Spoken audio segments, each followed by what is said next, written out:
Bezawada Advika trading cheating కేసులో పోలీసులు దూకుడు పెంచారు. ఇప్పటికే సంస్థ కార్యాలయాన్ని సీజ్ చేసిన పోలీసులు బాధితుల సంఖ్యను తేల్చే పనిలో ఉన్నారు. 1700 మంది కస్టమర్లకు అగ్రిమెంట్లు చేసినట్లు ప్రాథమికంగా నిర్ధారించారు. మొత్తం 44 మంది ఏజెంట్స్ ద్వారా డబ్బులు వసూలు చేసినట్లు అంచనాకొచ్చారు. మరికొందరు పరారీలో ఉన్నట్లు గుర్తించిన పోలీసులు వారి కోసం గాలింపు ముమ్మరం చేశారు. షేర్ మార్కెట్లో పెట్టుబడి పేరుతో అద్విక ట్రేడింగ్ సంస్థను ఏర్పాటు చేశాడు ఆదిత్య. 6 రూపాయల లెక్కన వడ్డీ ఇస్తామని చెప్పడంతో క్యూ కట్టి మరీ డిపాజిట్ చేశారు. జనం నుంచి 390 కోట్ల వరకు వసూలు చేసి బోర్డు తిప్పేశాడు.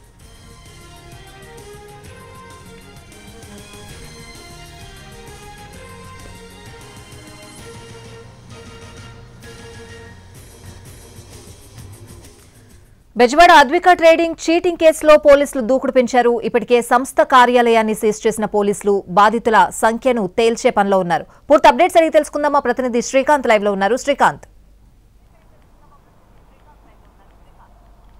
విజయవాడలో చర్చనీయాంశంగా మారినటువంటి అద్విక షేర్ ట్రేడింగ్ సంస్థకు సంబంధించిన మోసం ఏంటనేది పూర్తి స్థాయిలో పోలీసులు తేల్చే పనిలో ఉన్నారు. ఇప్పటికే దీనికి సంబంధించి సంస్థ అధినేతగా ఉన్నటువంటి ఆదిత్యని అదుపులోకి తీసుకున్నారు. మొత్తం అటు గుంటూరు, విజయవాడ, హైదరాబాద్ నుంచి బాధితులు 100 మందికి పైగా బాధితులు కూడా విజయవాడ పోలీసుల్ని ఆశ్రయించడం, వాళ్ళకి సంబంధించిన స్టేట్మెంట్లు మొత్తం రికార్డ్ చేశారు. దీంతో పాటుగా 44 మంది ఏజెంట్లు ఉన్నారు. వాళ్ళు డబ్బులు వసూలు చేసిన నేపథ్యంలో వాళ్ళు ఇచ్చిన స్టేట్మెంట్లను కూడా పూర్తి స్థాయిలో రికార్డ్ చేశారు. మొత్తం అటు బాధితులు ఇటు ఏజెంట్లు ఇచ్చిన స్టేట్మెంట్స్, అదేవిధంగా ఆదిత్యకి సంబంధించిన ఆర్థిక లావాదేవీల మొత్తం పరిశీలించిన తర్వాత పూర్తి స్థాయిలో 384 కోట్ల రూపాయలను అద్విక షేరింగ్ ట్రేడింగ్ సంస్థ అయితే వసూలు చేసినట్టుగా పోలీసులు గుర్తించారు. ఇందులో 300 కోట్ల వరకు కూడా చెల్లింపులు జరిపినట్టుగా కూడా నిర్ధారణకు వచ్చారు. ఇంకా 84 కోట్ల రూపాయలు బకాయిలు ఉన్నట్టుగా కూడా గుర్తించారు. సంస్థలో ఉద్యోగులుగా ఉన్నటువంటి కీర్తి, అదేవిధంగా కిరణ్, వీళ్ళిద్దరూ కూడా కోట్ల రూపాయలు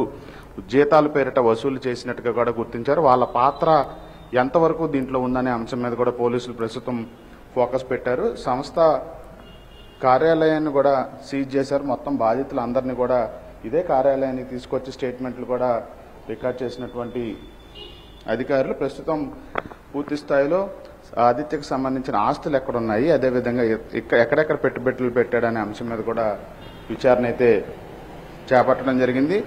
3 సంస్థలు, అటు మోహిత్ ట్రేడింగ్, అదేవిధంగా అద్విక ట్రేడింగ్, గోల్డెన్ లీప్ అనే 3 సంస్థల పేరిట ఈ వసూళ్లు అయితే చేసినట్టు గుర్తించారు. దుబాయ్లో కూడా పెట్టిన పెట్టుబడులను కూడా ఏ విధంగా పెట్టాడనే అంశం మీద కూడా దృష్టి పెట్టారు. పూర్తి స్థాయిలో ఆదిత్యను కూడా విచారిస్తున్నారు. పరారీలో ఉన్న ఏజెంట్లను కూడా అదుపులోకి తీసుకోవడానికి సంబంధించి ముమ్మర గాలింపు చర్యలు అయితే ప్రస్తుతం చేపట్టినట్టుగైతే మనకు తెలుస్తోంది. బాధితులకి డబ్బు వీలైనంత వరకు ఇప్పించడానికి పోలీసులు విచారణ చేస్తున్నట్టుగైతే మనకి తెలుస్తోంది.